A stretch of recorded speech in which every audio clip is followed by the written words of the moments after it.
Hello everyone, thanks for dropping by.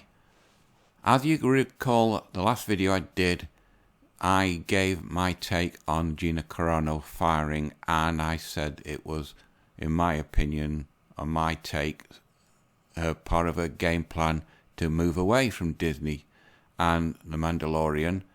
But since I've seen the interview that she did and read about it on the web and listened to the other comments from more senior Star Wars YouTube channels like Neurotic, Geeks and Gamers, Naturally Doomcock, Midnight Edge, Yellow Flash and all the others, it seems that I was wrong, and it turns out that Gina was shafted by a shitty company led by an incompetent woman, and she did the interview to give them both barrels and her take of what's happening.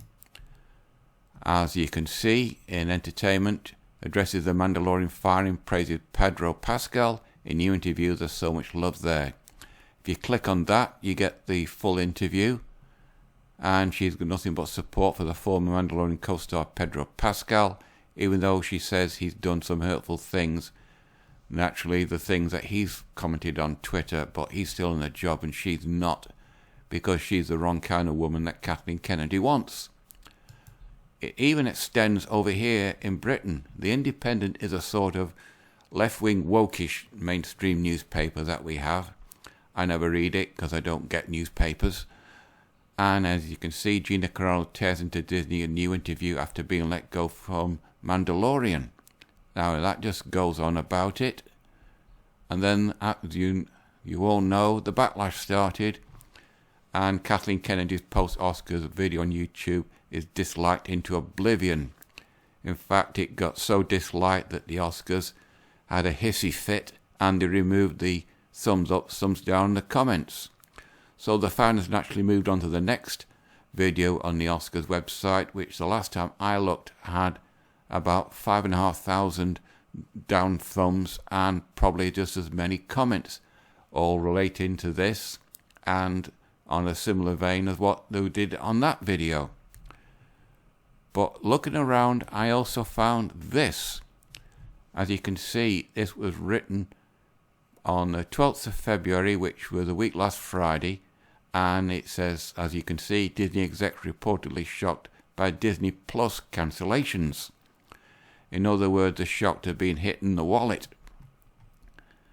And it just goes on. As you probably know, Gina Carano was ceremoniously fired. It should be unceremoniously fired from her role as Cara Dune. A public announcement and all the public relations savvy affair of a below-average fifth grader. In other words, a childish public announcement. In that time, we've had from various sources, according to Hollywood Reporter, that she was already on the chopping block since January, with Disney actually looking for ways to can her since November. As I said, Gina's not stupid. She didn't get where she got today by being stupid, so she could have had an inkling that she is going to get chopped. And she did sort of keep her head down and wait for it to happen, as he says. In fact, firing yesterday after Lucasfilm had grown weary of waiting for her to screw up, so they used the Instagram post she made as a smokescreen. That was the excuse. But it says, a couple of things that are more important to note. First, we're hearing reports that Disney knew all the way back, so Lucasfilm informed the Disney board they planned to get rid of her.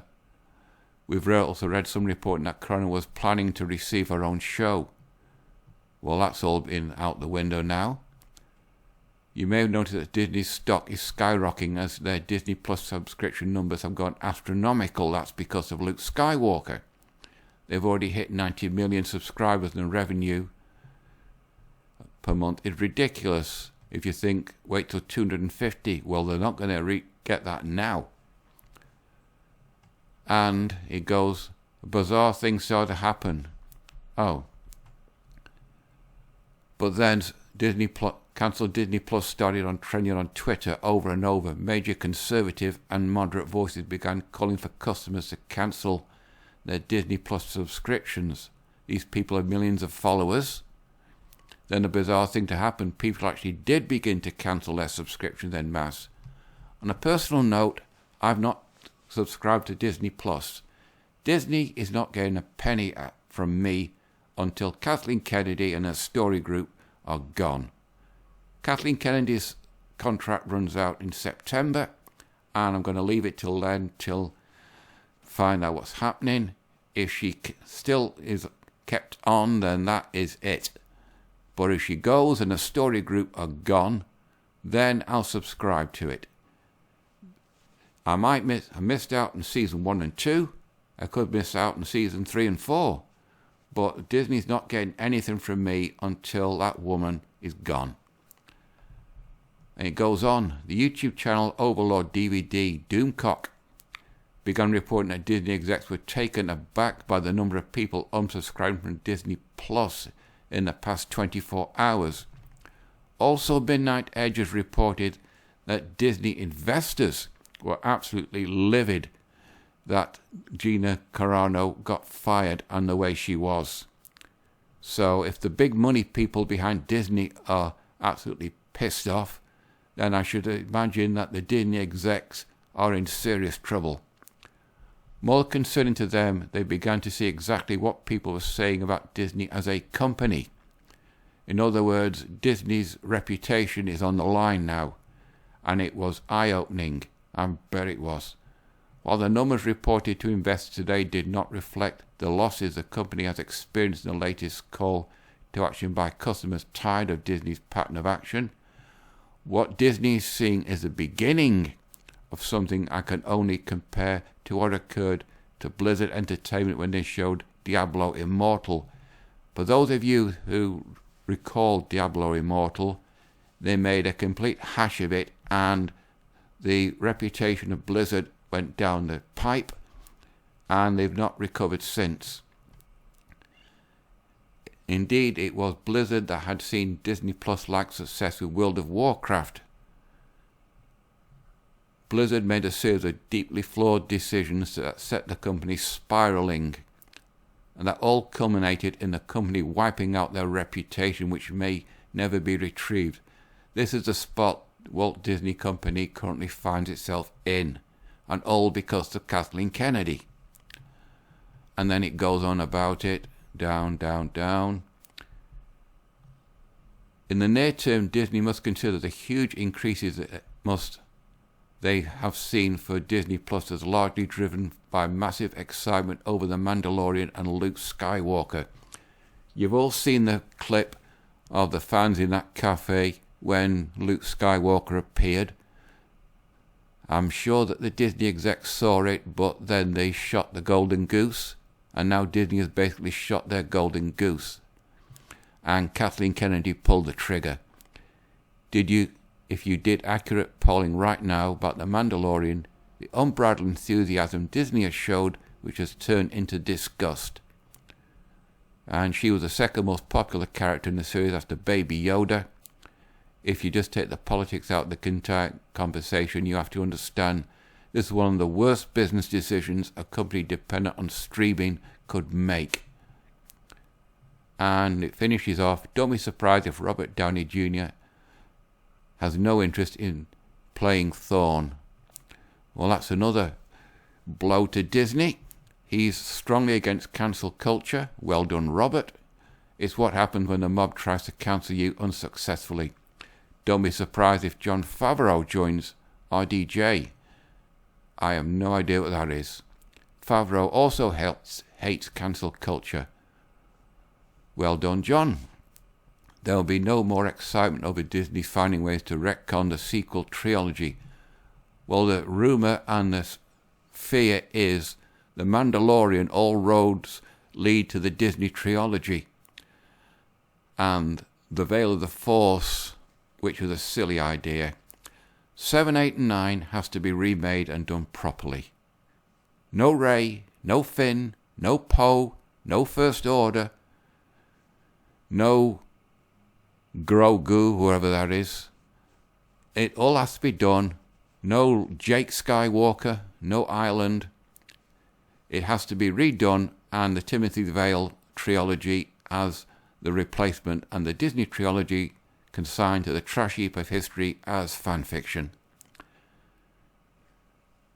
And then goes, but it all depends on whether or not the customers are willing to let it go. Well, knowing the fans, they're still complaining about The Last Jedi. Now, the latest round of madness at Disney is this. Disney attacks Kermit the Frog after firing Gina Carano backfires. This was done today. Don't know what time. But it says Disney has decided it should have a panel of individuals, should be woke individuals, who are systematically going through all their content on Disney Plus and slapping disparaging labels on their own stuff. Utterly ridiculous. Now let's just look at Disney stock. Disney stock. Whoa, that's down.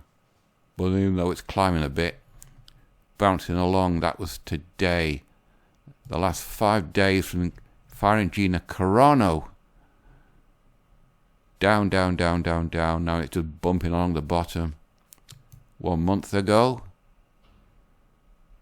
that was the Mandalorian. 6 months ago, Mandalorian. A year ago, must have been when the Mandalorian was announced. We're back to today's stock. It's bumping along. Previous close at 183. Today it's 183.65. It's gained 65 US cents. But anyway, it all comes down to they did a shitty job on an actress that did no wrong, and now they're paying the price. And it could be this sacking is the Blizzard Diablo moment for Disney, and Disney's going to go down the pan, and rightly so. If Favreau and Carl Weathers decides to join her and leaves, then Star Wars really is in trouble, and the money that Disney has coming in will just dry up, and rightly so. They've only got themselves to blame, and Kathleen Kennedy is the main cause of it. Right, that's it for this one, people. Sorry it's a bit longish, but I wanted to cover this. I might do it again if something interesting comes along, but next week I'll have to go back to MGTOW, as that's the main topic of my channel. Right, you know the routine. Like, dislike, comment, subscribe. It's completely up to you. So until next Monday, that's it. Bye-bye.